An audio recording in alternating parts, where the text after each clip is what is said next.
I'm not sure if you remember it or not, but we've met at of course, Billboard Music Awards. Yes, of in course. 2018. Yeah, do you remember? Yeah, we took a photo. We took a photo together. I wanted to work then.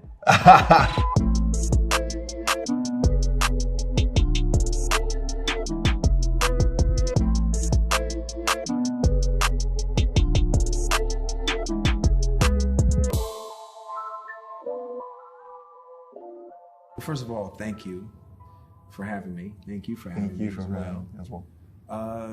You know, I think that there's a huge benefit in writing and producing for other people. I'm pretty sure you may feel that way as well, but it allows me to go to places that I wouldn't go for myself.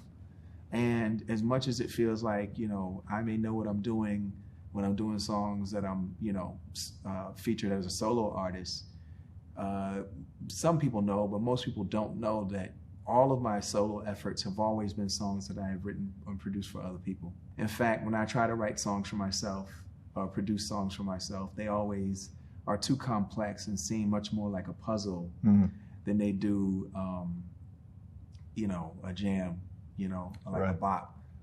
But I do those for other people. So for me, oftentimes my best stuff is the stuff that I poach back for myself. I don't know how it is for you. In 2005, I was just an elementary school kid, and I just wanted to be a rapper. As I got to know what's rap, it's, you know, basically it's rhythm and poetry. I really felt attractive for this whole genre to, you know, send the messages to the world. Actually, it's really you know, embarrassing to answer about all this in front of my idol, but for me, it's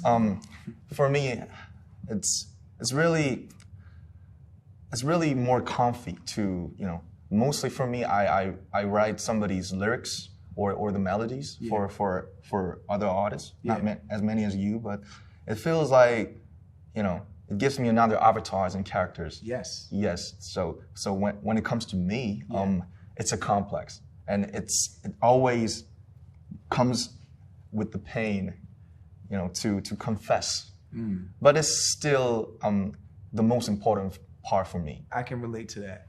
I think the pain part for me is probably the fun part, because that's like some of the most vivid paint that we can use as artists when we're like filling in what we want to be a powerful verse. It's like, okay, does it hurt enough? You know, or does it feel good enough? You know. So I understand you there when you say, you inject the pain in your verses to make sure that, like, you know, they're strong. I agree. I was wondering the, you know, creative process, you know, how it's different for you yourself, like In My Mind or Girl, or, you know, between the, you know, songs you made for the others, like the singers or the rappers, or like clips, grinding, of course. I just wonder the difference, you know, from the scratch. So when an artist walks in, they ask for something. Like a track or you know, they'll say, you know, I just want something hard, or I want something darker, or I want, you know, something that's like for the club, like, you know, banger. You know what I'm saying? A banger, like. And so I'm considering what they're looking for, but I'm also thinking about like the texture of their voice, and the patterns and the melodies that they do usually. Then I think about how I can give them something very different than they've ever done before. And so when you mix all of that together, a lot of times, you know, an artist will say, man, that's a little different for me or whatever. And then I'll go ahead and reference it and, you know, sell it to someone else. And then like oftentimes that same person will come back to me and say, man, why didn't you play me that? And I was like, I did play you that, but they weren't hearing it in that way. Wow, that's the fun part. Yeah, that's the fun part. But then there are people who jump out the window and they go ahead and try it. Because my whole thing is just try it. We don't have to put it out. Right. But, you know, people are so good at what they do. Sometimes they're afraid to explore different parts of their voice, different parts of their personality, and different parts of their career. So, you know, they're a little like hesitant. But for the ones that do try it, they get to experience something new. And look, if we decide at the end of the day it's just not right for them, it's not right for them. Right. But you got to hear a different side. That's my favorite part of writing and producing for other people. Like a challenging. Yeah. Like, so here comes another thing. Okay. I started to listen to music. I mean, like the hip hop music in 2005. I started with the Nas and Eminem. Okay. Of course, the classics. Yeah. But you know, as I get to know you, when I first listened to your song, especially, I just want to point out "Take It Off." Yeah. Because that's my playlist, one of the playlists. Whoa. So that's crazy. When I listened to it, I even translated it into Korean, and I just recorded once when I was an amateur. Whoa. So you know, when I listened to it, I just always been wanting to have the, you know, frequency, like, you know, because you always cross over this. These days, genre doesn't mean anything, but I think at that time, was like, you know, some rappers really criticize the rappers who sing or use the autotunes. Right. But I don't know, you started your career as a producer, or so you're like very natural for that. But I always wanted to have the frequency like you. Like, you know, sometimes it's just singing. It could be falsetto. Sometimes you rap. Sometimes you just sang the hook for the other artists, like Snoop Dogg. And so, how do you position yourself when you participate in the song as a player? Like, wow. First of all, these are great questions. Thank you. And no one's ever asked me that. Believe it or not. Like, no, I've never had a journalist ever ask me that. That really matters to me. So, and that's like no cap. Like, you, believe it or not, no one's, and it sounds like they could have, and because it's such an obvious question, but no one's ever asked me that. So I'm blown away by that. Everything, I make decisions based off of feeling. I don't make them based off of convention. I gotta rap. I gotta sing. Yeah, it's just whatever it feels like it needs, and I'm gonna channel it as best as I can, because I'm trying to tell somebody else who's gonna be better than me to do it. And oftentimes, what will happen was artists will be like, "Nah, we want you to stay on there," and I'll be like, "No, but it's for this person." But I channel what I feel like is missing, and I forget that it's gonna be me, because if I think that it's gonna be me, then it won't be as good and I won't be as confident. I'm only confident knowing that I am giving the instruction and the directives to someone else.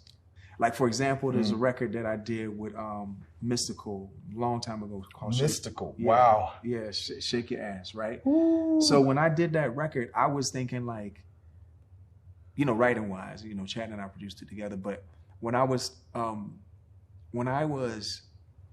writing that hook, I was pretending that, like, Eddie Kendricks from the Temptations could do it. And I remember saying to them, "Oh man, you know, we're gonna get, like, you know, we're gonna get you know, the guy from the Temptations to do it." And they were like, "Nah, the record company wants you to stay on there." I was like, "Wait, what?" So it was like this weird thing where, like, I started to realize that was my sweet spot, is when I channel other people and I surrender to what the music needs and not let my ego or my feelings get involved. And then I actually make better decisions, whether it's going to be me on the song at the end of the day or the not, other artist or another artist. I filled in the blank and given them a different feeling. And sometimes I would be sharp, you know, when I'm singing on there, but it just felt good. And we would just leave it. So I'm not sure if you remember it or not, but we've met at of course Billboard Music Awards. Yes, of in course. 2018. Yeah, do you remember? We took a photo. We took a photo together. I wanted to work then, but I didn't want to be aggressive. So I was like, let's just take a photo. But you were nice. But I really wanted to. I was like, yo, let's leave. I think we took a photo backstage. Yeah, backstage in your room, actually. Yeah, and then, like, I was working in a studio not too far off, and I really wanted to be like, yo, fuck all of this. No, you know what? Let me correct this, because I don't want your fan base to be mad at me using this kind of language. But man, I was like, man, I wanted to be like, listen, let's leave here right now and go make some great music, because I just loved everything that you guys were doing. I love your energy, and you know, I love what it is that you represent. You know, at such a time when, you know, our Asian brothers and sisters and, you know, fellow Asian human beings that maybe don't identify necessarily binarily in a binary way, you know, the Asian community has just been going through so much these days, and gradually more and more. The Asian community has given me so much, and I really feel like y'all's energy, you're also showing like artists, not just like not just in one specific genre, but I think you're just like also showing people that like you don't have to be, you can be humble. You guys, your energy is there's a lot of humility that you all vibrate. I think that's a great energy. What people don't realize is like when you have, you know, literally, you know, hundreds of millions of fans, and you encounter them, you know, 20 and 50 and 100,000 at a time. Can't notice a single face, you know. It's just a mass. It's MAS. That's not a. It's a mass. It's a mass, and it is a massive voice, and it is a massive, using that word mass. It is a massive energy coming at you, and you say jump, and then they jump, and you sing, and they sing every word, right, and you know that you can feel through their voices that so many of their lives have been affected and changed because of something that you've done. That's what I don't know how you do that, because I've had a couple songs do that, and then when I get out there and go sing it, that would make me cry because it was too much of a responsibility. Every time I get that close to that size and what I do as a musician, I always step back. Oh, why? It's like, is it too heavy? It's too heavy, man. Too much? It's too much of a responsibility. That's why I really revere people like yourself and, you know, your band members and other artists like B and J, and like, man, what y'all go out there and go face every night on that stage. It is humbling and it's overwhelming, and sometimes your nervous system got to be built for that. Of course. Let me ask you this: how do you deal after you come off the stage feeling electrified and shocked every night? How do you decompress, or do you decompress, or do you purge? Like, how do you do that? It's, you know, my first performing was in front of like 10 people in some small clubs when I was like 15. Okay. And I like forgot most of the lyrics. So at that time, I just realized that, I'm not a star type. I'm not a, you know, like a front man and, you know, could enjoy all this shit and just, you know, it's like Kurt Cobain or Mick Jagger. I'm not that type of. I'm just a human, just who loves writing music and just, you know, the energy. So every night, like for example, we had these stadium shows in Las Vegas last April. It was 4, but like every night is a challenge. It's like same set list. You know, it's like maybe the same flows, sort of type, little different, but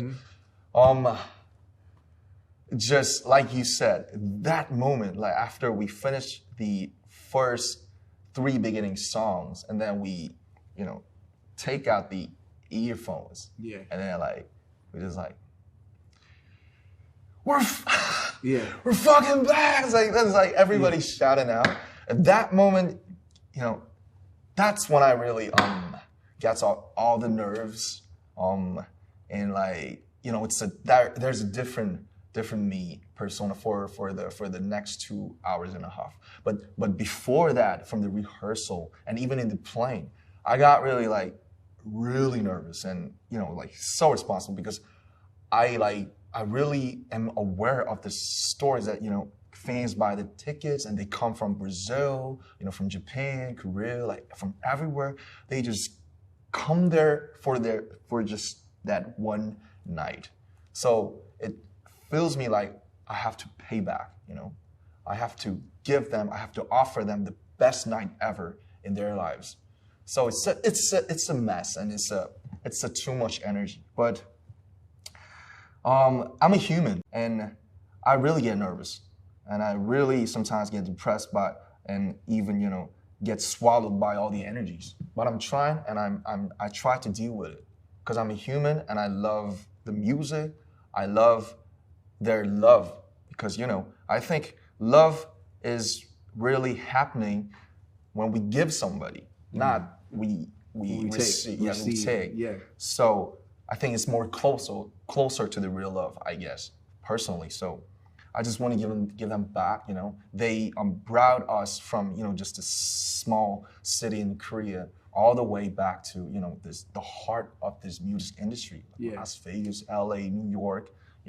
Me having an interview with Pharrell, it could happen because of fans all over the world. I'm just always grateful, and I just don't want to disappoint them. How do you position yourself? Like, you're a producer, you may be a rapper, you may be a singer, you may be a CEO, father, a husband. Like, of course, the name Pharrell explains everything, but except that, how will you define yourself? Like, I don't know. I mean, I'm a public servant first. Public servant. Yeah. I like that. I like that word. Yeah. And when you serve the public, you're doing something for public. Yeah, and that's God's will. I'm a believer. Oh, you're a believer. Yeah, I believe the universe is real. For me, God is the universe. We're in the universe. And then, again, being a public servant, being, a father, a husband, and then music is like everything for me, because music's the skeleton key that's opened up every door. Still music. It's like the center of everything, because without that, I wasn't able to do all the stuff that I'm able to do. And then I definitely have my struggles with having a lack of a sense of purpose, I think. When? Right around 2005, when I put out In My Mind. In My Mind. I just felt like, right after that? As soon as it didn't do what I wanted it to do, I mean, culturally, it made an impression, but it didn't do it egotistically. It didn't perform the way I wanted it to, chart-wise. Like, it just didn't do what I was used to at that time, and that really hit me hard. So that made me start to think about like purpose and things having real, true DNA, and not just aesthetic perversion, but like real, true, like meaning, and something that could be meaningful to people, but at the same time still fun. And I've always loved a girl, so that was always going to be a part of it. But so I understand what that is. I know what it's like to hit that place in your career, and for whatever reason, and you guys are doing fine. But I think, from what I'm hearing and what I'm understanding, you guys hit a place where you were like, what are we doing? Who are we? Are we who we said we were? Right. And as you think about who you are and you think about what you mean and what your intentions are, it's like also kind of determining who you want to be. I mean, how's that feel? Like, where are you in that process right now? Because you're working on a solo record, right? Yes, like 90% of the work is done. Okay. I've released some mixtape as one of the member of the band, but I think it was just like experiments. I think this time it's maybe my official first solo album. Okay. That I could feel enough. Okay. I don't know it's gonna be like, I don't know if I would feel like you after In My Mind or not, but I think it'll happen after when I release it. Yeah. So I'm just dependent on the time, but it's been just like 10 years after we had our debut as a team. So K-pop is all about the band and the groups. And actually, I told you, I personally started my career as a rapper and as a poet. Yeah. So that was a tricky part actually, because the K-pop is like a mix. Yeah. It's like the mix of American pop music, all the visuals and the choreos and social medias and stuff. It's really intense and really hectic. So it has some pros and cons of its own. So after 10 years, I think it was not our intention, but we took it. But we actually became a sort of a social figure. So, you know, a K-pop band going to have a speech at the UN, or, you know, meeting the presidents. It's like, I think I was really confused that I'm what am I, like a diplomat or what? So yeah. I was just like a, you know, a small rapper and lyricist when I was young, like from the scratch. So, so it was 10 years really intense as a team, and I actually was in charge, like almost all of the interviews, and you know, representing the team like in front of the other members. That was my stuff, I guess, role. Yeah. So I think I got really I don't know, like, yo, I gotta stop this for a bit. Yeah. I gotta shut it down and just, you know, fall from it away, and then just see what's going on. You know, making my mind really calm down. Yeah. And then I think, so that's how I got to concentrate on my just solo. And these days I really have been thinking about the 15 when I first listened to you. You know, the first feeling and the vibe and the reason why I started, why I chose music to, you know, for my whole life, I guess. So yeah, when I started my music, I was like 14, and now I'm like 28. So it's like just the half. It's like, you know, it's like way shorter than you. So I'm in that process. So it's really tricky and confusing, and I just don't know what's going to happen. So if you could give me any advices, because you were in the band, and you are in the band, and you done the band. It's different from the K-pop, but you've done a lot of projects, like, of course, NERD, Neptunes, and, you know, of course, your solo. Yeah. So, like, any thoughts about? You know, being in the Neptunes, being in NERD, and having a solo record really helped me, because it you know, you do one thing, then you take a break. You do another thing, then you take a break. You do another thing, then switch you take modes. A break. Yeah, and it allows me to like put on different hats and put on different masks. So I understand that, and I know like having that departure is gonna make it really fresh for you. I think it's good for you to do that, because then when you come back to it, you know, to the group, the team. Yeah, I think it's gonna be, to the team, I think it's gonna be super fresh. You're gonna have a whole lot of ideas. I would just say continue to move forward, continue to be curious, and don't put any kind of necessary pressure on what it is that you do by saying, you know, no absolutes, like, oh, I will never do music again, or I will never, I wouldn't do any of that. I would just... No nevers. No nevers. Just stay along for the ride. Just keep going. Cruising. Yeah, and just see where you end up, because it's really interesting. Thank you. Thank you. It was a bless. Pleasure's mine.